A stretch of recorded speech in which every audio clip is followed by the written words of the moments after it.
A good writer must also be a good reader. So, fellow writers, what are you reading these days, and what lessons can you learn from it to apply to your own writing? It's Sam with another Friday video for you. I'm going to answer that question for myself in just a minute. Um, yeah, I'm not going to give a long update this time about my writing or queer writing process. I had some videos where some short ones where I mentioned I'm going to make some revisions to the story and rethink things before I continue submission. I'll try to talk more in detail about what I'm changing or what I'm doing in a future video. But yeah, just know that's coming. So I've kind of taken a pause on querying to rethink things and all that stuff. Okay, back to books. Um, yeah, so it's New Year. This is my first read of the New Year. My first to start off with fun fiction to remind myself of the kind of stuff I really like reading. And I mean, there's a variety of stuff on my list for this year, but yeah, here we go. My first read of the year, a Star Wars book. If you couldn't have guessed, because I love those. Star Wars: The High Republic, Convergence by Zoraida Córdova. Okay, I'll tell you what I liked about this one and why you should check it out too. A lot of people have asked me, where do you start with the Star Wars books? Because there's so many to get into, and I'm like, there are, and I have.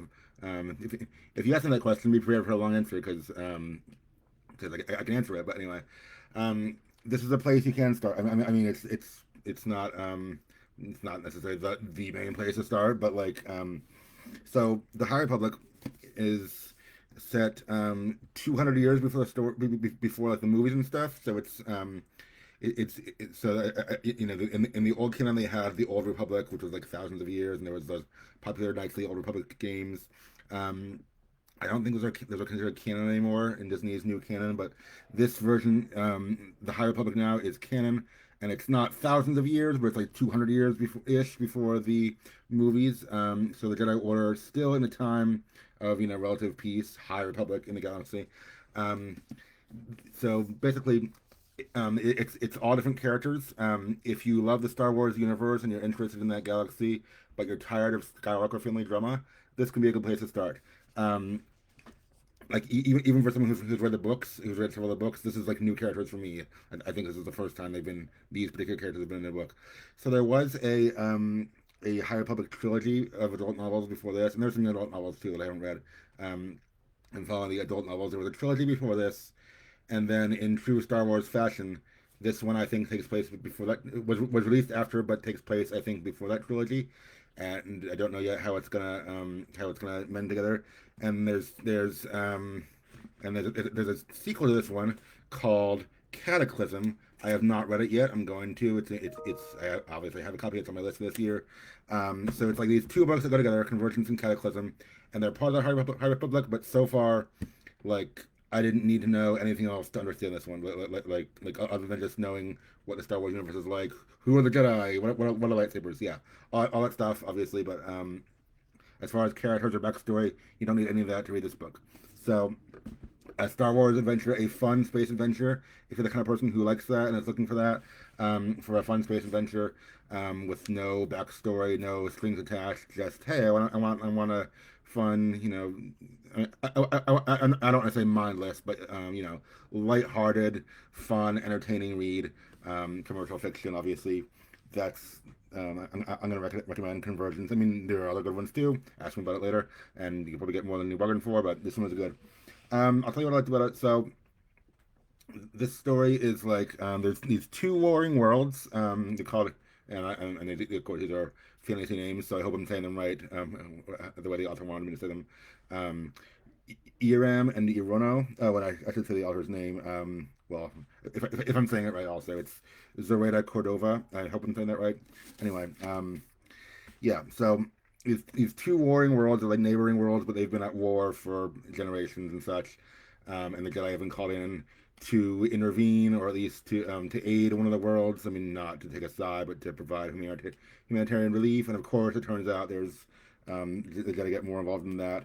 There is some shadowy organization. We don't actually learn a whole lot about them in this first one. Maybe the sequel will deal with it more.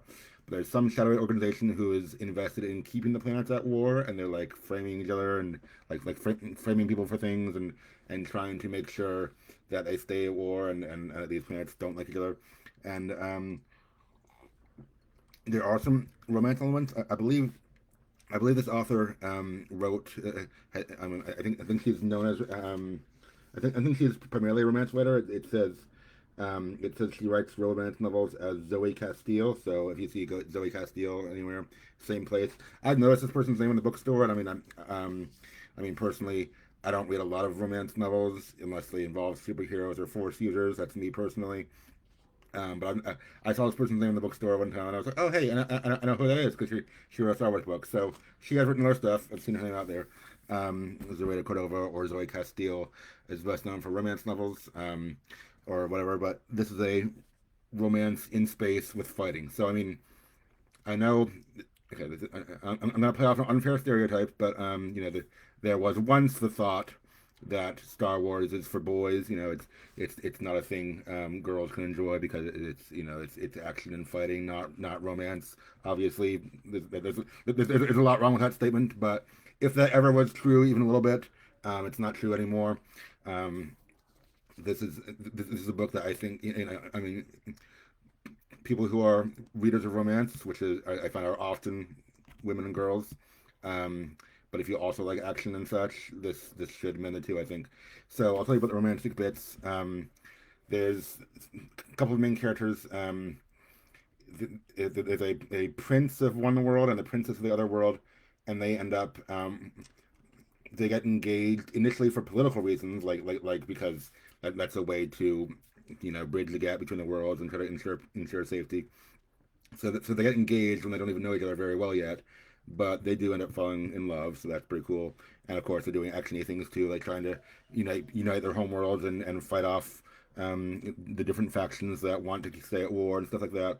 And there was a Jedi. I mean, there's a few Jedi in here, but the main Jedi character is called this is her on the front called Gela, I think, or yeah, or I don't know if it's supposed to be pronounced Gela, but I was saying Gela Natai.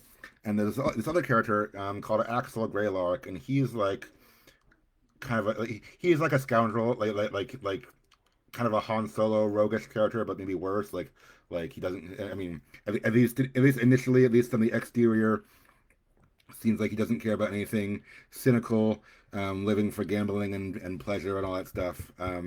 Just kind of living life one day at a time, trying to avoid responsibilities, all that stuff. So, and there's actually even an implied almost romance between Gela and Axel, and I'm like, I mean, it's not really there because Jedi aren't supposed to have relationships, but it's kind of like, oh, we feel a connection and we're too different and it would never work, but it's almost there. So I just thought that was an interesting juxtaposition, and it's these are the four main characters, and they have two couples out of them, and you kind of learn to be invested in the situation along with them. I realize, I mean, it's very different, but I'm like, it's kind of the same combination as Leia and Han. I mean, I'm not saying these are carbon copies of the characters because they're not, but like you have one who believes in order and optimism and idealism, and one who is a scoundrel and believes in nothing, at least so it appears at first, and they fall in love. Um, and you kind of have some of that here too. So it's cool to see that connection, I mean, I think that's an interest. I mean, obviously Star Wars isn't the only place that's done that.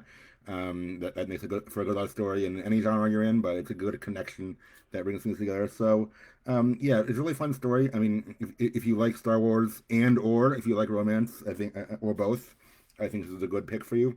Again, no backstory needed. There was a sequel, if you a direct sequel involving this conflict that I haven't read yet, but I assume it's good too. And I think there's going to be more books that maybe tie the High Republic ones together. I don't know, but this one at least you can read with no backstory or context. For any like application to your writing, I would just say um, know how to blend your genres well. And by blending genres, I just mean like blending romance with action, adventure, space, sci-fi. A lot of us have fantasy worlds like Star Wars or whatever, but we also have our story tells about our characters' lives and their love interests.